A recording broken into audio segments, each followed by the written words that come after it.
ഇസ്രായേലിനെ വീണ്ടും ഹൂതികൾ ആക്രമിച്ചിരിക്കുന്നു. ഇറാൻ്റെ പിന്തുണയുള്ള യമനിലെ സായുധ ഗ്രൂപ്പായ ഹൂതികൾ മെയ് 14 ഇസ്രായേൽ ലക്ഷ്യമിട്ട് ബാലിസ്റ്റിക് മിസൈൽ തൊടുത്തുവിട്ടത്. ഹൂതികൾ ദീർഘദൂര മിസൈൽ തൊടുത്തുവിട്ടതായി ഇസ്രായേൽ സ്ഥിരീകരിച്ചിട്ടുണ്ട്. ഇസ്രായേലിൻ്റെ ചില മേഖലകളിൽ ആക്രമണം പരിഭ്രാന്തി സൃഷ്ടിച്ചെന്നും ഇസ്രായേൽ വ്യക്തമാക്കി. യമനിൽ നിന്ന് തൊടുത്തുവിട്ട മിസൈലിനെ തകർത്തതായി IDF അറിയിച്ചു. കഴിഞ്ഞ 24 മണിക്കൂറിൽ ഹൂതികൾ ഇസ്രായേലിനെ ലക്ഷ്യമിട്ട് നടത്തുന്ന രണ്ടാമത്തെ ആക്രമണമാണിത്. മെയ് 13 ഹൂതികൾ ഇസ്രായേലിലെ ബെൻ ഗുരിയോൺ വിമാനത്താവളം ലക്ഷ്യമാക്കി ആക്രമണം നടത്തിയിരുന്നു. അതിനിടെ മൂന്നാമതൊരു ആക്രമണം കൂടി ഹൂതികൾ നടത്തിയതായി റിപ്പോർട്ടുകൾ പുറത്തു വരുന്നുണ്ട്. ബെൻ ഗുരിയോൺ എയർപോർട്ടിന് നേരെ തന്നെയാണ് മൂന്നാമത്തെ ആക്രമണവും. ജെറുസലേമിലും അടുത്തുള്ള വെസ്റ്റ് ബാങ്കിലെ സെറ്റിൽമെൻറ്റിലും മിസൈൽ സൈറൻ മുഴങ്ങിയതായും റിപ്പോർട്ടുകൾ പറയുന്നു. ഏറ്റവും ഒടുവിൽ സുൽഫിക്കർ ബാലിസ്റ്റിക് മിസൈൽ ഉപയോഗിച്ചാണ് ഹൂതികൾ ആക്രമണം നടത്തിയത്. താഡ് എയർ ഡിഫൻസ് സിസ്റ്റം ഉപയോഗിച്ച് മിസൈലിനെ ഇൻ്റർസെപ്റ്റ് ചെയ്തതായി ഇസ്രായേൽ അറിയിച്ചു. പിന്നാലെ യമനിലെ ഹൊദൈദ, റാസീസ, അൽ-സാലിഫ് തുറമുഖം എന്നിവിടങ്ങളിൽ ഇസ്രായേൽ ഒഴിപ്പിക്കൽ മുന്നറിയിപ്പ് നൽകി. ഇസ്രായേൽ ശക്തമായി തിരിച്ചടിക്കാനൊരുങ്ങുന്നെന്ന സൂചനയാണിത് നൽകുന്നത്. തുറമുഖത്തു നിന്നും സമീപ പ്രദേശങ്ങളിൽ നിന്നും അടിയന്തരമായി ജനങ്ങളെ ഒഴിപ്പിക്കാൻ IDF മുന്നറിയിപ്പ് നൽകിയിട്ടുണ്ട്. കഴിഞ്ഞ ദിവസം യമനിലെ ഹൊദൈദയിൽ ഇസ്രായേൽ വ്യോമാക്രമണം നടത്തിയിരുന്നു. ഹൂതികളുടെ നിയന്ത്രണത്തിലാണെന്ന് ആരോപിച്ച് റാസിസ, ഹൊദൈദ, സാലിഫ് എന്നീ തുറമുഖങ്ങളിലെ ആളുകളോട് ഒഴിഞ്ഞുപോകാൻ ആവശ്യപ്പെട്ട ശേഷമായിരുന്നു ഇസ്രായേലിൻ്റെ ആക്രമണം. യുദ്ധമുഖത്തും ഒരു സിമൻറ്റ് ഫാക്ടറിയിലും ആക്രമണം നടത്തിയതായി ഇസ്രായേൽ സൈന്യം അറിയിച്ചു.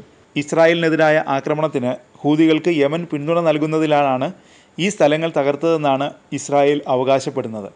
സൈനിക ആവശ്യങ്ങൾക്കായി ഇറാൻ്റെ ആയുധങ്ങളും മറ്റു ഉപകരണങ്ങളും കൈമാറുന്നതിനുള്ള കേന്ദ്രമായി ഹൊദൈദ തുറമുഖം പ്രവർത്തിക്കുന്നുവെന്നാണ് ഇസ്രായേൽ സൈന്യം ആരോപിക്കുന്നത്.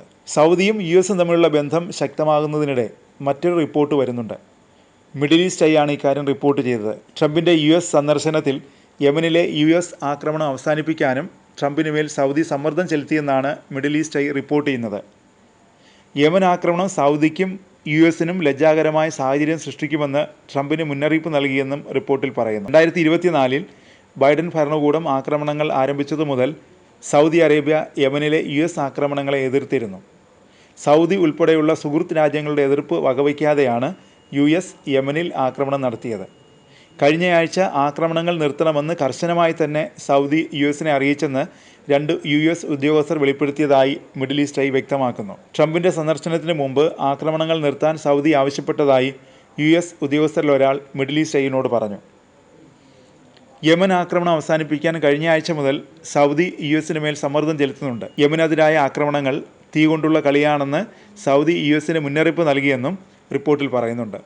US യമനിലെ ആക്രമണം നിർത്തുമെന്ന് ട്രംപ് ചൊവ്വാഴ്ച പ്രഖ്യാപിച്ചിരുന്നു. സൗദിയുടെ സമ്മർദ്ദത്തിലാണ് ട്രംപ് ഈ പ്രഖ്യാപനം നടത്തിയതെന്നാണ് മിഡിൽ ഈസ്റ്റ് ഐ റിപ്പോർട്ട് ചെയ്യുന്നത്. സൗദിയുടെ സമ്മർദ്ദം കൊണ്ട് മാത്രമാണോ യമനിലെ ആക്രമണം അവസാനിപ്പിക്കാൻ ട്രംപ് തീരുമാനിച്ചതെന്ന് ഉദ്യോഗസ്ഥർക്ക് ഉറപ്പിച്ച് പറയാൻ കഴിഞ്ഞിട്ടില്ലെന്നും റിപ്പോർട്ടിൽ പറയുന്നുണ്ട്. ട്രംപിനൊപ്പം നിൽക്കുന്നവരും US-ൻ്റെ യമനിലെ ആക്രമണത്തെ അപലപിച്ചിരുന്നു. ഇതും കൂടിയാവാം ട്രംപിൻ്റെ മനംമാറ്റത്തിന് കാരണമെന്നാണ് കരുതുന്നത്. US-ഉമായുള്ള സംഘർഷം അവസാനിപ്പിക്കാൻ ആഗ്രഹിക്കുന്നതായി ഹൂതികൾ തിങ്കളാഴ്ച രാത്രി അറിയിച്ചതായി ട്രംപ് വ്യക്തമാക്കി. ഞങ്ങളത് പാലിക്കും, ഞങ്ങൾ ബോംബാക്രമണങ്ങൾ നിർത്തും, ട്രംപ് പറഞ്ഞു.